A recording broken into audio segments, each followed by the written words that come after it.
Hey guys, Dr. Decks here. Today I want to give you a build update on our current deck project. Thanks for coming to our channel. I really appreciate it. If you like what you see, please don't forget to click that subscribe button, as only 17%, still only 17% of you subscribe to this channel. Hit that button, come on, let's do it. So what we have here is an existing deck that we tore apart, and you'll be able to catch a time lapse on this. I think we haven't done a build update in over a week.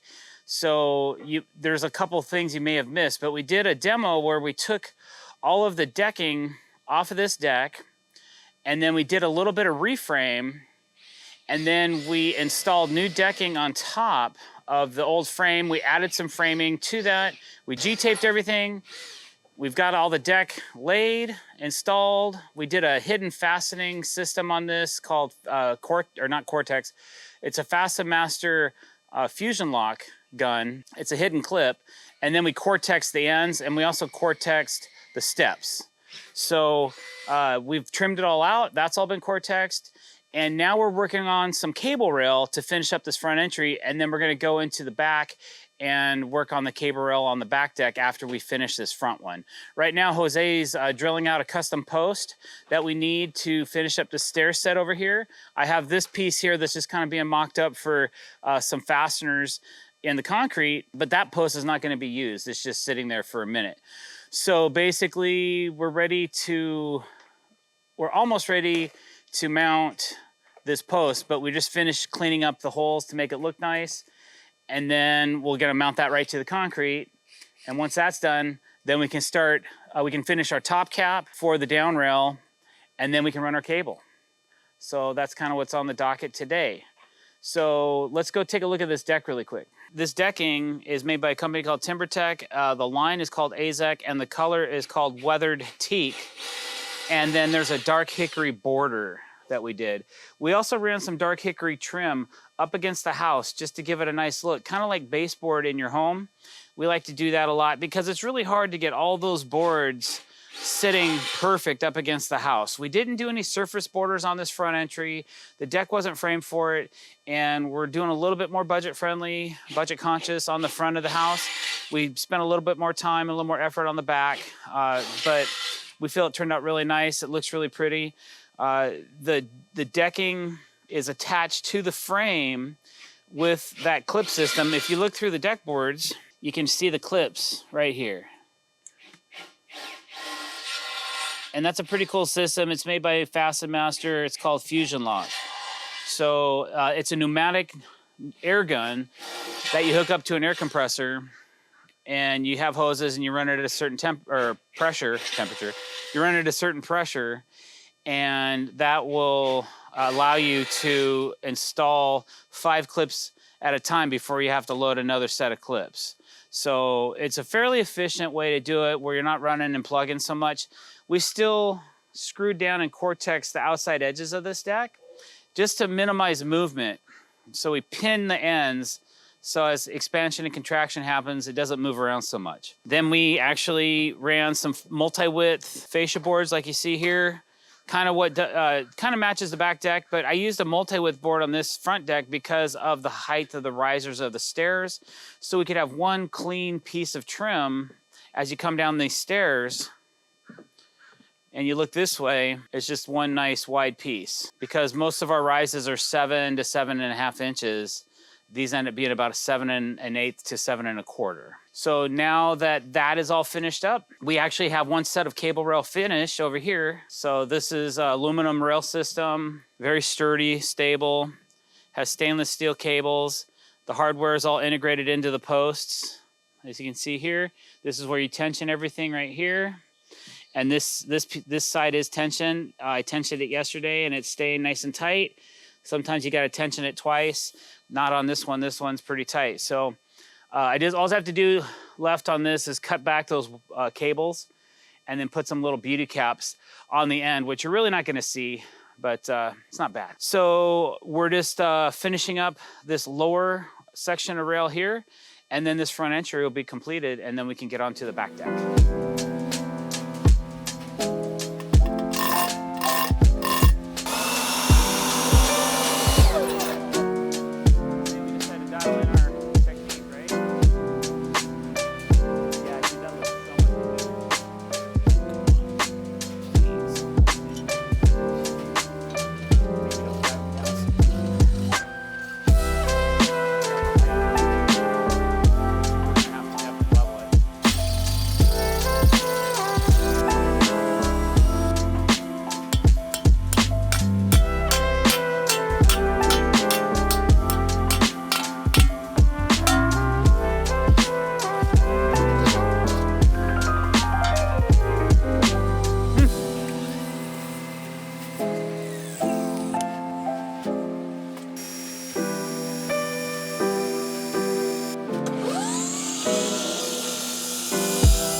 right, so we just got ready to start running our cable through the system, and we realized that some of our hardware, it has to go through the post like so, which for right here is no big deal.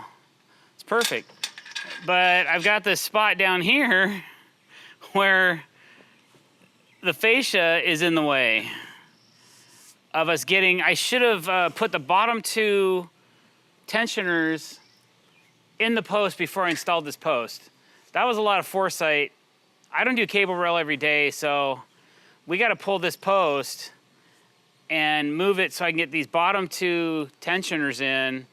It's the only way to do it. I don't see another way of getting these in here without pulling this. I just don't have enough space to physically get the part into here. Once I do, I have a socket, a tiny little Wera tools with a hex head. I can get that in here and tighten it, no problem. But I gotta be able to get the hardware in there, and right now I can't.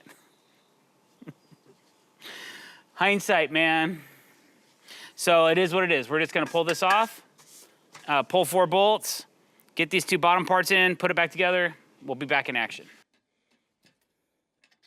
Okay, we're good. I don't even think we moved the shims. Once I get one of these started, then you can start feeding it. Couple tricks. Sometimes the ends can be frayed. Always turn them clockwise to make sure they're nice and tight. And then when you put this in here, this way, look through the other side, and it'll help you guide it in.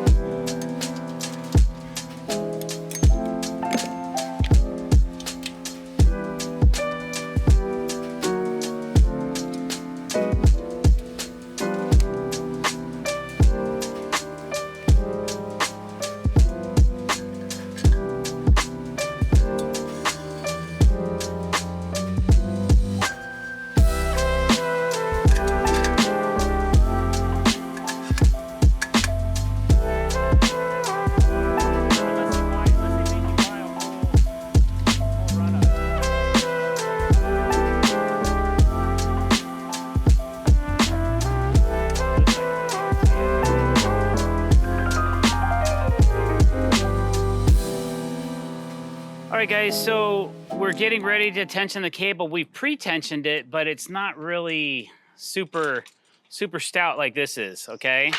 So we have this special tool that we get from our cable rail guys that helps us cinch each piece of cable as we're tightening it. The tighteners, the tensioners are right here on the outside of the post. And I'm gonna start with the middle 2 lines and tension those first. And then I'll tension alternating up and down. We actually have a video on our channel about how to tighten cable rails, so review that one as well and check it out, and then you'll be able to see the exact order and all that stuff. But I did not have this tool when I shot that video, so it's kind of a cool little job that accepts 1/8 inch, 3/16, and 1/4 inch cable. And it just makes things go a little bit faster. It was like 50 bucks. But I probably already saved $20, $30 in time off this one use, so can't really complain. And it's convenient as well. So what I'm gonna do is I'll count down to number 5. That's almost center, okay? And then I'll put this right here and I'll lock it on there. And then I'm just gonna start cinching this cable tight. And I just have this little Wera socket. And what I'm trying to do, see these threaded ends? These threaded ends, I will be able to cinch that up so that that kind of disappears inside of the housing of the tensioner. So that's super tight. That might be a little too tight. It's gonna loosen up as we cinch up the other cables as well. So that was number 5. Yeah, because I can already see, or that was number 6. Number 5, if you're counting from the bottom, we'll say. So that was number 6. Here's number 5. And again, it's nice and tight. That's good enough for now. And now I'm going to go down to number 4 and go ahead and cinch that.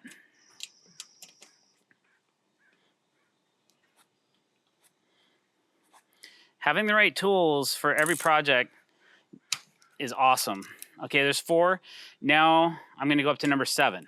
So now I'm gonna alternate cables as we go to cinch these up. And they're gonna get easier and a little bit loose. They're gonna get a little bit looser as you cinch the rest of these. Now inside of this tensioning post, there's a couple of aluminum rods that slide down in between here to help keep this post from wanting to bend like this.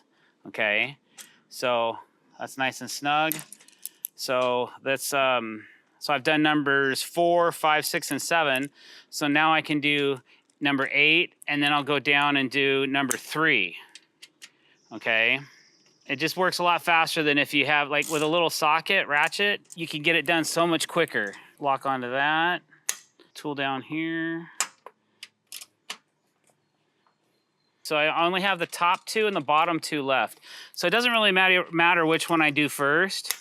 I'm just gonna, since my ratchet was down here, I'm gonna go down and do number 2. And these are a little trickier because of that narrow area I have right here, but I can still make it happen. You can use it like a regular ratchet, which is a little bit quicker probably than trying to spin it around with a limited space. That feels pretty good. And now I'm gonna go up to number 9. Lock on that. It's pretty loose, so it's gonna need a little extra. So we'll spin, spin, spin. And I'll go ahead and do 10 while I'm up here. And then we'll do number 1 last, because that's gonna take the longest. And this tool works so good. Definitely worth having. Okay, right now, I'm getting a lot of tension because you can see the wire starting to spin. It's starting to slip through the aluminum grip. Can you see that? Right here? Okay, it's not moving as much. So that's cinched up pretty tight. You can kind of, like this one, you can kind of feel this one's pretty loose. So I'm gonna come back and cinch that when I'm done doing this bottom one. This bottom one's really loose, okay? I might even consider pre-tensioning that some more. I have enough room to tension this plenty, so I'm just gonna go ahead and cinch it up. So I'm gonna go ahead and lock it, like so. Get my little socket going here. Now I know I'm getting tight because the wrench rolled up on me. Okay, so that's pretty snug. Okay, now that I've got all of my cables are in, I'm gonna go back and do that finger pull test, kind of like a guitar string. These are all acceptable right here. That's okay. That one is not acceptable. The rest of these are pretty good. So it's like I have this one cable that's a little loose, maybe this one too. So that's number 5 and 6. Those are the first 2 we started with. So that's why, because what's happening is when you start tensioning all the cable, it wants to put a little bit of a bow in the post. And there is an ever so slight bow in this post. Now, I'm just gonna cinch these last 2 up so they feel like the rest, and then I'm gonna call it good. Because in my opinion, we're money, okay? And this time, we're not gonna have to cinch as many turns to get this to tighten up. That's pretty good. You don't have to go crazy. If you do, you're gonna be fighting this thing all day long, trying to make everything perfect. They do make tensioner adjusters or gauges, but I don't ever use one. Yeah, that was it. Now everything's nice and tight. So the one thing that you may experience in the future with your cable rail is when people might come up and they may stand on this bottom cable. That could be an issue. So it's always good to have these tensioning tools available to be able to cinch those down. Sometimes they become loose. Also with 1/8 inch cable, it can stretch a little bit, so you may have to come back and cinch it down one more time. It really depends on how long your runs are. We try to not do runs over 35 feet whenever possible. Most of our runs, like we have a 62-foot run in the back, and we're gonna have to split that into 2 runs. So we're gonna have a double post in the middle of the rail set so that we can tension the cable on both sides.